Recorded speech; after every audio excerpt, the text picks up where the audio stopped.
Starting DayZ as a complete beginner can be difficult. You spawn in with almost nothing, the game barely explains what you're supposed to do, you don't even know where you are, and meanwhile your food, water and temperature are constantly working against you. So here I'm going to get you from dying every 20 minutes to surviving your first day and then some. If you like the video or find it useful, please leave a like or a subscribe, it really helps me out. But without further ado, let's get into the video.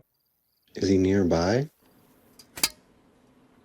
I think so. So I'm going to cover a lot here, but I guarantee by the end of this video you will have more than enough information you need to be able to survive and finally stop dying. Trust me, we have all been there. I know how frustrating it can be. Right, so although DayZ has hundreds of different items and a ridiculous number of mechanics, you actually only need to understand a small number of them to survive your first day. Once you know how to find food, safely prepare it, get clean water, make a fire, treat injuries and work out where you should be going, DayZ suddenly becomes significantly easier. So rather than throwing 50 different mechanics at you and expecting you to remember them all, I'm going to take you through your first life in the order you're actually going to need them. Now, when picking your first server, I recommend picking an official server, but try to make it a low to mid population server. This way you can still meet people, but ideally you don't want to be engaging in PvP before you can walk. If it's raining on the server, just pick a new server. If it's dark on the server, just pick a new server. You have enough to worry about without adding these to your list of survival tasks. As a beginner, just avoid them. I also recommend picking Chernarus. Now you can do this with Livonia and that is absolutely fine, but please don't start your first server on Zakal. It requires a lot more knowledge to be able to survive the cold weather. However, if you specifically want to try Zakal, then this guide will absolutely help you do that. Just be aware everything is more difficult. Ideally, first server should be a bright, sunny Chernarus one. When you spawn in, you always face north. You will spawn in with a bandage, a glow stick, and a fruit. If you start in Chernarus, you'll probably see these little boats and they can give you some pretty decent supplies. They're all across the coast by the beach. I recommend waiting about 5 to 7 minutes before you consume your fruit, because the lower your food level, the slower it drains, so it can add a few extra minutes onto your life. So just to quickly cover the UI, in the bottom left you have your stamina. Now the more items you get, the lower this stamina will go, because the more you carry, the heavier you are. In the bottom right you have your water, your food, your temperature, your blood, and your health. Your food and drink can obviously be replenished with food and drink. Your blood can lower if you get a cut and you keep bleeding out, and your health is the overall damage you can sustain. So your first life has a very simple checklist. You need something sharp, you need food, you need clean water, you need basic medical supplies, and you need clothing. And we're going to solve every one of these problems one at a time. So I'll explain what you need, why you need it, and exactly where to find it very easily. So the first thing I want you looking for when you spawn in is not a gun, it's a blade. A cutting tool is probably one of the most valuable things a fresh spawn can find, because it unlocks several other survival mechanics at once, and it doesn't necessarily have to be a traditional knife. DayZ has numerous sharp tools capable of performing at least one of the same jobs. Saws, machetes, bayonets, even crowbars and various other sharp objects can potentially get you started. So if you think you can cut something with it, chances are you probably can. So before where can you find it, why do you actually need it? Because with a cutting tool you can start to open certain food containers such as cans. You can cut clothing into rags, you can skin animals, collect bark, sharpen sticks, and create several useful survival items. Essentially, finding one of them unlocks the entire crafting tree. But here I'm going to focus on how they can get you food, because honestly with a knife it just becomes so much easier. The best place to find knives are usually inside houses or inside sheds. Outhouses are also a good way to find a knife. Though remember what I said, you don't just need to find a kitchen knife or a cleaver. Axes, shovels, crowbars all have their own uses and can do a lot that we need to do. You can also craft knives as well. There are two ways to do this. There's a bone knife and a stone knife. Now the stone knife is easier and requires less to do. Basically all you have to do is walk on a dirt path or even a railway track and you will eventually come across a stone like this. Now you have two options. You can either find a rock such as this black one and rub the stone against it to sharpen it, or you can find another stone and rub them together by combining them with your inventory. Now I'm using a mouse and a keyboard to demonstrate this because it's way easier to see. However, if you're on or using a controller, just equip the thing you want to combine to your hands, hover over the thing you want to combine it with, and then press the action button that appears in the bottom. This will give you a stone knife, but the same can really be done for a bone knife. All you need to do is kill an animal. Now animals are easy to find and kill. Basically, a chicken is your easiest animal at the start of the game. They usually spend their time around the outskirts of settlements or small towns. So all you have to do is walk around until you hear one, track them down and punch them to death.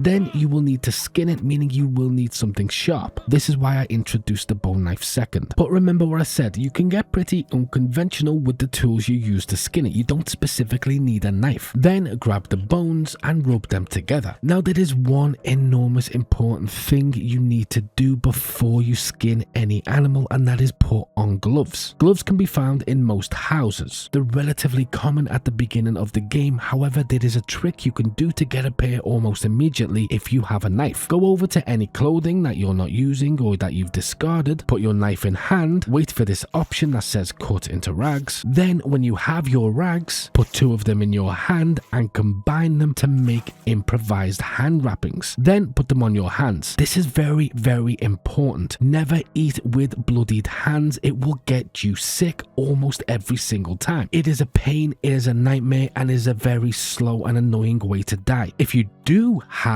bloodied hands and you don't have gloves, I recommend one of two things. One, using any bottled water at all to clean your hands as so, and two, going to a water source and cleaning your hands, and this includes rivers or even wells. Just make sure your hands are clean before you eat. Also, two things to know. One, if you find a chicken before you have any gloves, you can just pick them up fully and put them in your inventory, so you don't have to cut them and dirty your hands before you find gloves. And two, you can still drink from any bottles or any cans safely even if your hands are bloodied. However, do not use a well. Clean your hands first and then drink. If you eat with your hands while they are bloodied, you will get food poisoning or salmonella. The way to cure this is several charcoal tablets, and when you take tablets, take one at a time. This little icon in the bottom here, this pill icon, will appear. When that disappears, you take another. Never double up, it just wastes pills. You have to take one and then wait, and then take one and then wait until this sickness icon disappears. You can find them in medical buildings such as this, or hospitals such as this, but they aren't always there, so it is definitely better prevention over cure. Very quickly, if you've made it this far into the video, chances are you might like the content I'm providing, and if you do, please leave a like and a subscribe. It really helps me out. This guide took so long to make, but back to the video. But if you find the chicken, you skin it, you have the meat on you, you can cook the meat, and all you need is a knife. Firstly, approach a tree, pretty much any tree, and scrape it for bark. You will need a minimum of 2 pieces of bark. Then go over to a bush. Now I recommend wearing gloves before you do this, or using a tool such as a knife or an axe. Otherwise, you risk a cut. And then smash the bush down to find some sticks. Sometimes the small sticks, sometimes the long sticks. If the long sticks, put them to your hand and snap them over your knee. Then combine one stick with one bark to make a hand drill kit. Next, combine one stick with one bark and scroll to make a fireplace. Then place your fireplace somewhere safe. I recommend placing this only in the daytime and away from anywhere populated. The smoke trail can be seen from miles, and in the night, the light can be seen a lot further. Also, while you're there, maybe keep one of the long sticks, because if you do, you can sharpen it by combining it with the knife, allowing you to put the meat on, and then when you finally approach the fire with your hand drill kit and light it, once the bottom of the fire becomes ashy as so, it will give you the option to be able to roast your food, meaning you can cook the chicken. However, make sure you don't eat spoiled food, rotten food, or burnt food. It will make you sick, and again, you will need charcoal pills, which are not fun to find. Then just sit and roast it until it's done, and then you can eat it. 2 things you should know though: when it's red like this, it's too hot to heat, so you have to wait for it to turn orange. However, if you keep it on you, it will give you a little bit of a heat boost, so it's always worth not eating it right away anyway. You can also build these fires in houses, however the chimneys do smoke and give away your position, but sometimes it's nicer being inside. Also, although I recommend using bark for ease, you can use rags, you can use paper, you can even use bandages, though it's just way easier if you use bark. Another incredible way to get food if you have a knife is to fish. Fishing is quite easy. So first of all, you need a long stick, which I've explained how to get. You go to a bush and you just grab a long stick, but do not sharpen it. Next, you need rope. If you can't find any rope, you can make your own. Basically, if you keep cutting up discarded or unused clothing until you get 12 rags, you can combine them, usually in 2 stacks of 6, and make a rope. Then you need a hook. The best way to do this is to grab a stick and combine it with your knife to make a hook. Then you just need the bait. Go over to some dirt with a knife or a shovel or basically anything you can dig with, and it will give you the option to dig up worms. Once you've done that, attach the worms to the hook, combine the rope and the stick, and then attach the hook with the bait on it to the fishing rod. Then just walk over to the sea or basically any water source and hold the fish button. This can take a while, and it's definitely better and easier to get fish in the early mornings and late evenings than it is in the middle of the day or the night. But if you wait for a while with your bait, usually you get a tug. As soon as you get a tug, you want to release the button. This is a timing thing. It can take a few tries, but you should then pull up the fish, and then you just treat it exactly like I explained about the chicken. Combine it with your knife to cut it up, put it on a sharpened stick, and cut it for food. This is one of the greatest ways to get food in DayZ, and you can just keep stacking it up.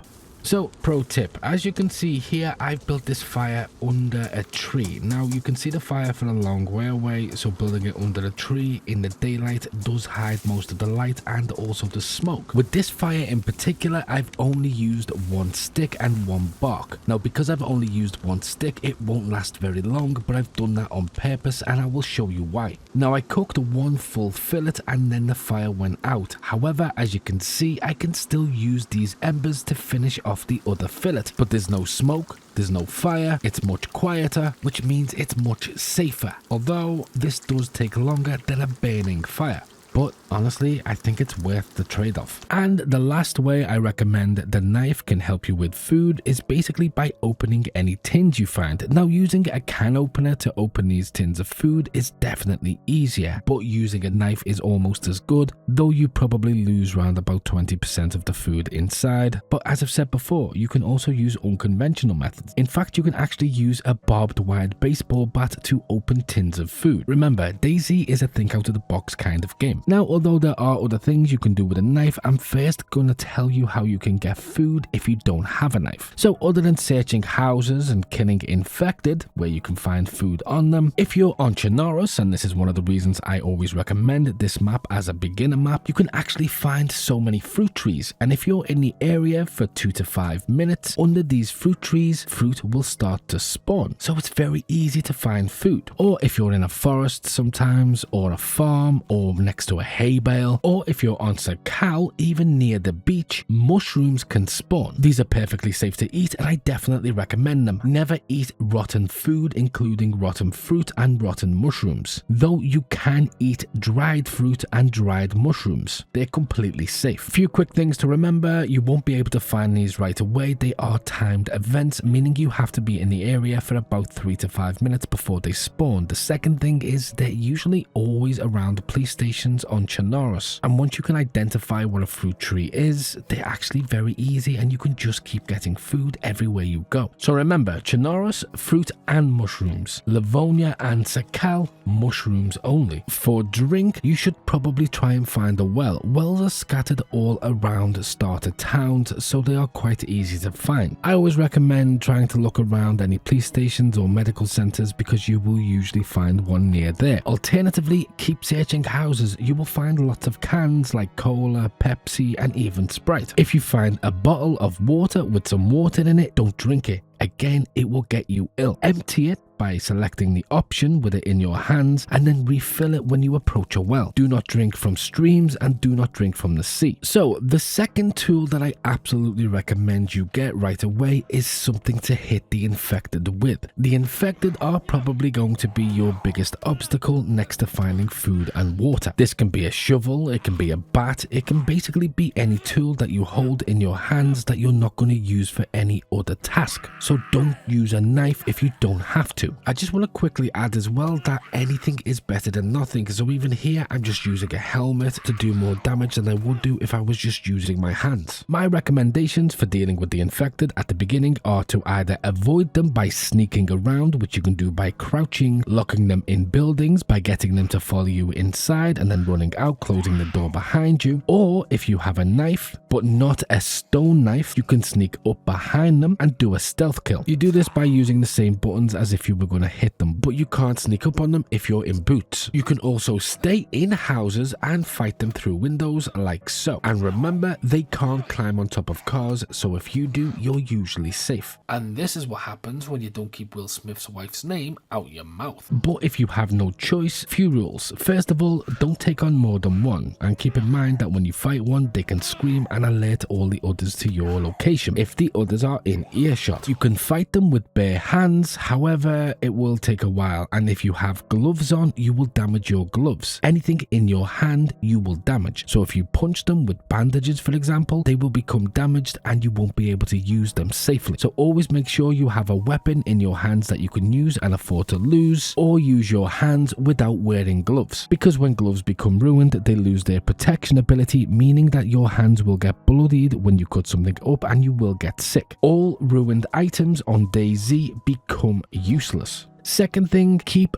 blocking until they do this big swing here where they use two arms and hit the floor. I call it the Hulk smash. When they do the Hulk smash, you can hit them. You can usually get 2 good solid hits in and then block again. When blocking, they can't damage you and they can't damage any clothing. However, if they get a hit in, several things can happen. First of all, they can cut you. If they cut you, you need to bandage. However, you need to bandage with something that has the disinfected status. This usually includes bandages you spawn with or find in a medical center or hospital. You can also add your own disinfectant spray, iodine, or tincture by combining these items with either bandages, rags, or even a bandana to make them disinfected. However, remember, if they suffer damage, they will lose that condition again. If you bandage or heal with a non-disinfected item, you will probably get an infection. Infections have 2 stages. The first stage can be treated by adding either disinfectant spray, iodine, or alcohol tincture, as mentioned before, but instead of applying them to a bandage, you put them in your hands and it will give you the option to spray yourself and treat your wound. This usually lasts for about 20 minutes before reaching stage 2. If you can't treat it during this 20 minutes, the only way to treat the infection then will be Tetracycline, which are antibiotics that can be found only around medical facilities, and the same rules apply as the charcoal pills. Take one at a time, wait for the icon to disappear. Once the pill icon disappears, take another one and then keep taking them until the sickness icon disappears. The only exception to this is multivitamins. You can take multivitamins alongside any other treatment and they should, in theory, speed up your recovery time. But let's say you don't have bandages at all to treat yourself. What will happen is usually within 5 minutes you heal on your own, which does risk infection, unfortunately. Additionally, your screen will lose color the more blood you lose, meaning that it will eventually go to black and white. Yes, it will replenish in time, but the process is slow. And if your blood drops to a dangerous level, you will pass out and then eventually die. It's also good to note that cuts can stack, meaning you can get 2, 3, or even 4 cuts at one time. One of the biggest mistakes new players make here is immediately trying to bandage. Don't. Deal with the infected first, then get to to a safe place, maybe inside a building, and then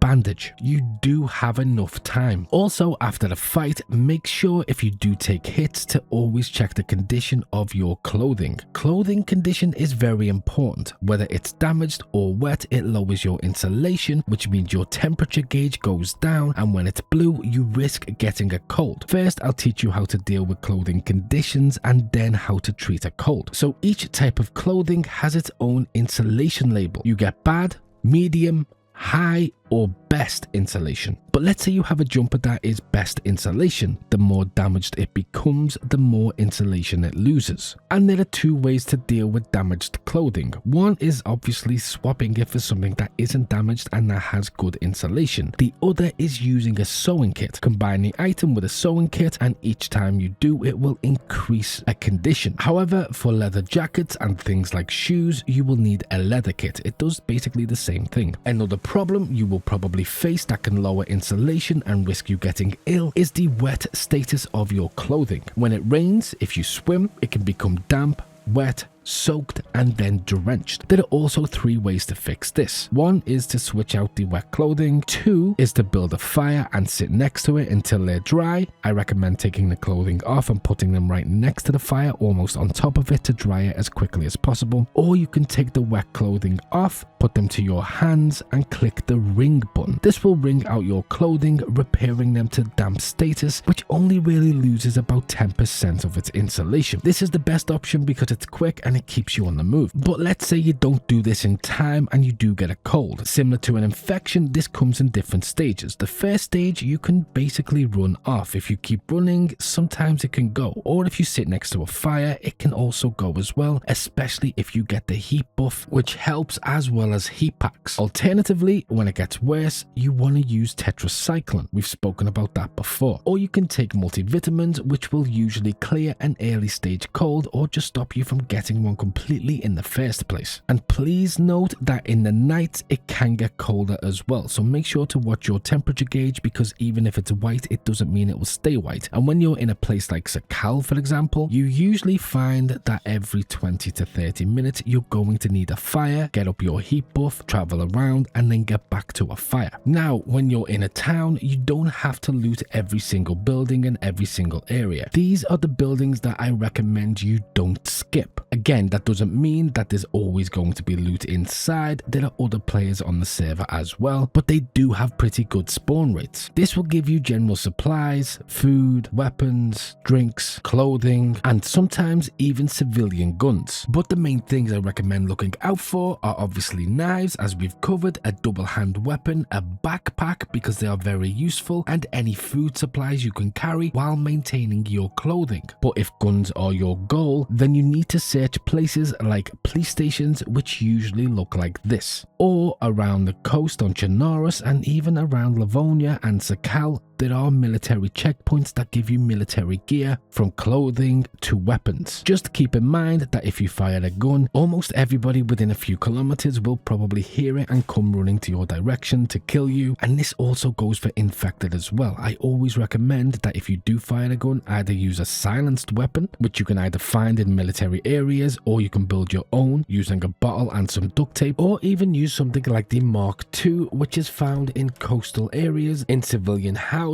And if you don't have a magazine, you can chamber the rounds and fire them one at a time. It's internally suppressed, meaning that the suppressor never wears down, and you can just keep taking infected out. Quick note, you can repair damaged weapons with weapon repair kits, or just make sure to take out the infected with a double-handed weapon. Yes, it takes longer, but not as long as starting from the coast again, because somebody heard your gunshot and came and killed you. Another good place to loot is the fire station. Usually you can get a fire axe, which is a really powerful weapon, especially against the infected, and it can actually take them out in one shot. It also gives you some of the best early game clothing. The firefighter's outfit gives you good storage, and it's waterproof with the best insulation. And if you find a special building like a police station, a fire station, or even a hospital, then make sure to check the adjacent buildings and the infected, because they usually have that type of loot on them as well.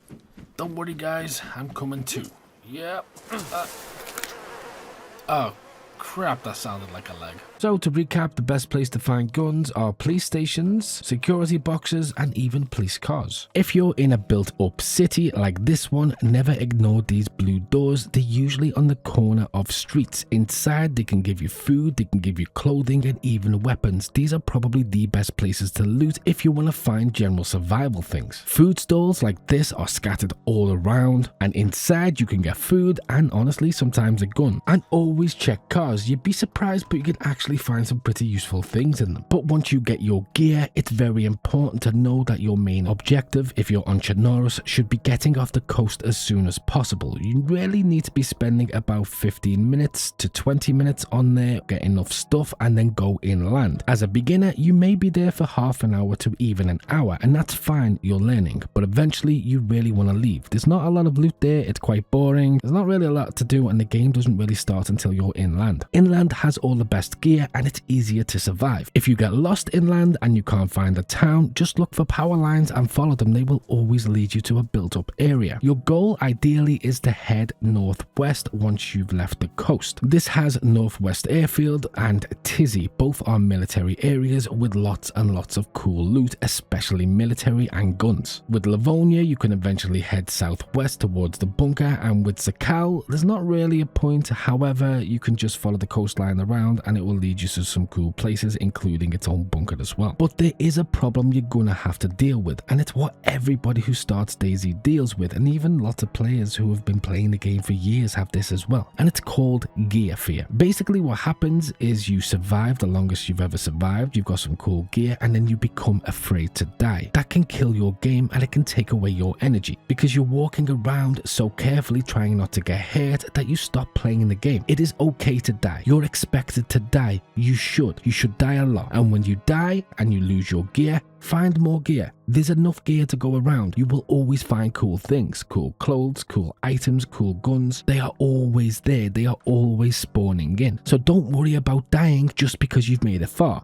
That's part of the fun, starting over. With DayZ, it really is the journey, so please don't let that hinder your gameplay. We all go through it, we all understand it. But one of the best videos I can recommend if you're a beginner is this one right here that will absolutely help you out. Or for something else, click here. And as always, until next time.